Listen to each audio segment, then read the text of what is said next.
I haven't had any disappointments. I mean, you know, sports is a tool that teaches, you know, and it teaches you bad things. It can also teach you good things. It's how you perceive those things. I've looked at every experience that I've had, negative and positive, and taken that as a positive. You know, if I wouldn't change anything because I think it would alter some of the other things that happened. You know, so when I look back, I can't say that I've had any bad things happen. Sure, I mean, you don't want bad things to happen, but you deal with bad things. You can't have good or without bad. The actual system wasn't prepared for me. You know, I thought I was ready in '97. Right. And I didn't have a major record company marketing to promote my project until 2003. Right. You know, so for that time period, I had to run on my own energy. You know, I had to convince myself that I'm gonna make it. You know, regardless of how people felt at that time. And what it does is it makes you feel like, well, it made me feel like there's gonna be points that people are gonna mistake my confidence for arrogance, because they don't understand the process I went through.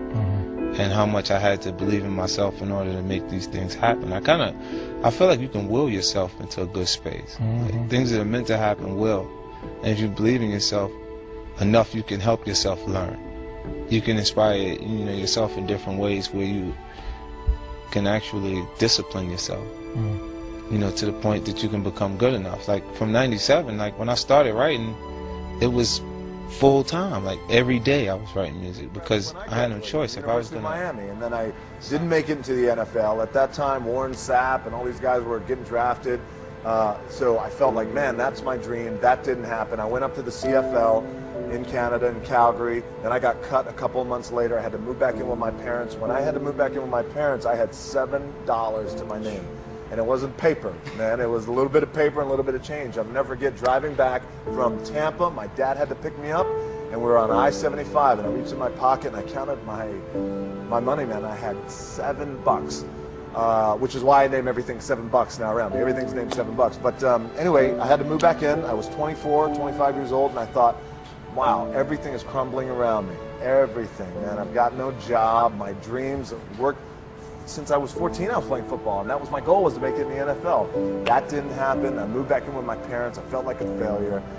Became depressed, and it was at that point where I went through a little bit of probably a 2 to 3 month period where, you know, you're living in a sludge, man. You're feeling like shit. You're depressed. What am I going to do? And then I made a decision to start training for wrestling. It's 2.5 million that I will be victorious. I believe in my skills. I believe in my talent. If no one believes in Floyd Mayweather, I believe in me. Dedication, hard work. Dedication, hard work. I'm a one-man army. One-man army. The world can go against me. I'm still come on top. Yeah, that was the greatest moment because I think that took me from if I had any doubts about playing on college level or playing with the big guys, you know, that shot gave me the confidence that I belonged where I was, you know, and that it was, you know, if you put your mind to doing whatever you want to do, you know, good things can happen, you know. So before anything else happened with Michael Jordan outside of that game and against you guys, that shot gave me the idea that I could be better than what people think, and I can, you know, surpass any expectations that I may have for myself.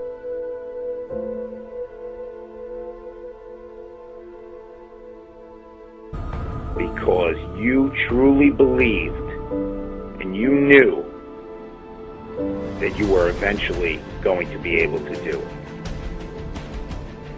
And success in any endeavor is just the result of getting past those little failures.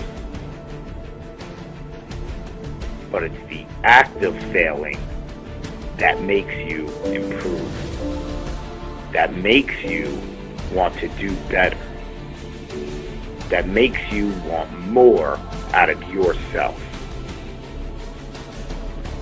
And you can either take the failure as the ending to your endeavor, or you can take it as a beginning road to success. You are always going to have obstacles, and certain doubters in this world that are going to try to steer you in a direction that you're not accustomed to, that are going to chase you away from your game plan. But the only one who could deter you from your goals is you. You can achieve anything you want in this world that you put your mind to. And any examples of having to deal with failures can simply be broken. There are countless triumphant stories of getting to success by going through failure. Lucille Ball, dismissed from drama school for being too quiet and too shy.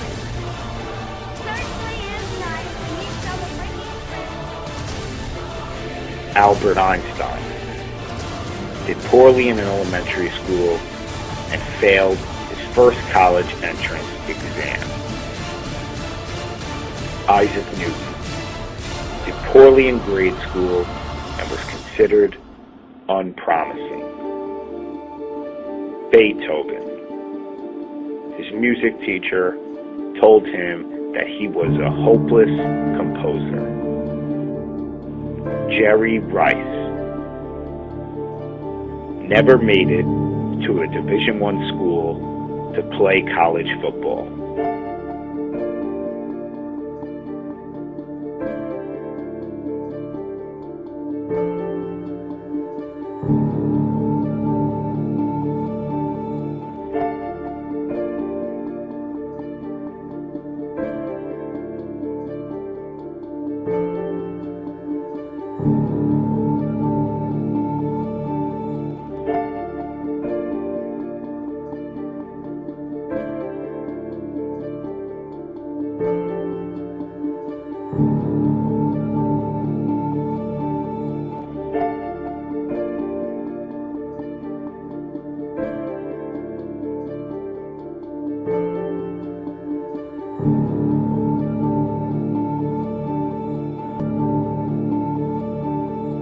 Hillary Clinton failed the D.C. bar exam just to pass the one in Arkansas.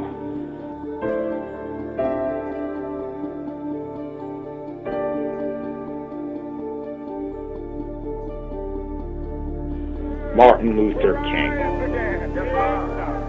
ostracized by his family for not wanting to pursue a career as a merchant. Because you shall reap what you sow. How long? How long? Cyndi Lauper extensively damaged her vocal cords and was told she'd never sing again.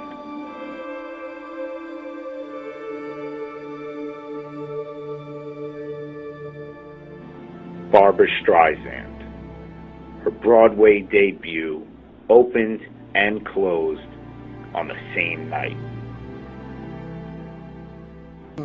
Brock I had to Lesnar, view my life in the world in told by I got a doctors different take on life. he would you know? never fight when you have everything again. taken away from you and you're laying helplessly in your hospital bed, not sure if I'm going to even get back in the octagon, something that I've grown to just love to do, and this is my life. You know, and so to not have, I've always been in control. George Lucas, his first film flopped, prompting every major studio to turn down his next movie, American Graffiti. You killed him. No, I am the father. John Grisham, his first novel, rejected by 16 agents and 12 publishing houses. Many years.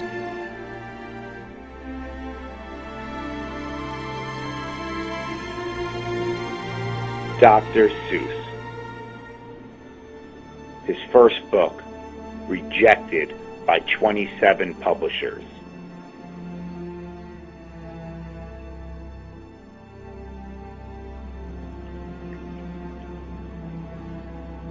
Elvis Presley.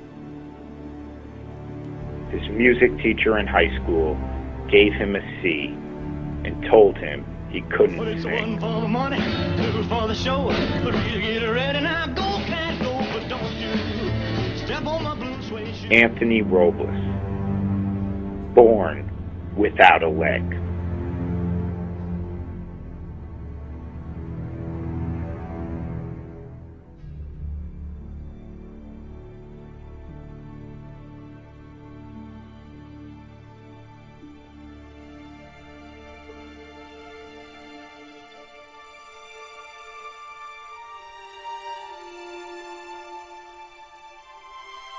Anthony, when you look back on your life, your journey from when you first stepped on the mat to this point right now where you're at, you accomplished your goal, what was the turning point in your life that, got you jump-started to where you are now? Honestly, it was, I think it was my sophomore year. I took sixth in high school state, and a good friend of mine, he was a state champion that year. And, I wanted to be a state champion just like him. A lot of people weren't giving me credit for that. They didn't think I had a shot at it.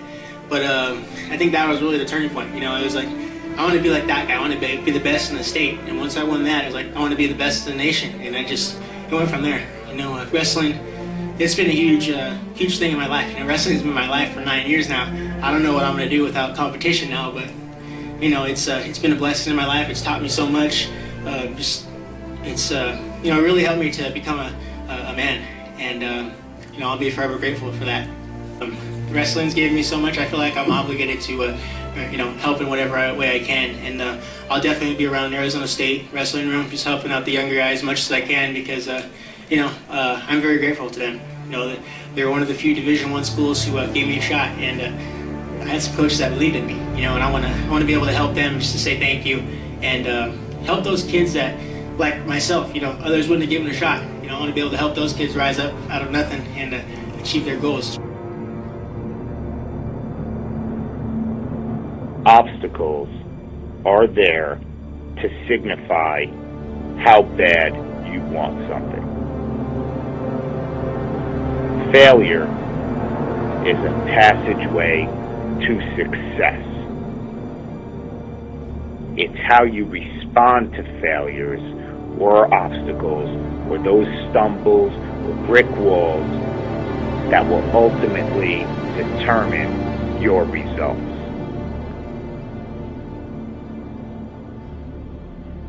You can let the failures hit you square in the face and knock you out for good.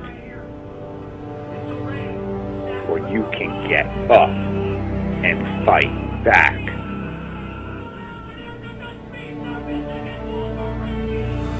You will always pass failure on the way to success. It's just about never being content with where you are in the present and moving forward with an incessant vigor to want more out of yourself, to want to do better, to have that internal fire to not end up failing. Do you have it in you? I would ever have the chance to stand before you today. So when I returned home, I spoke with Michael and Elijah, and I said, that's how you do it, son. You do it like they did it.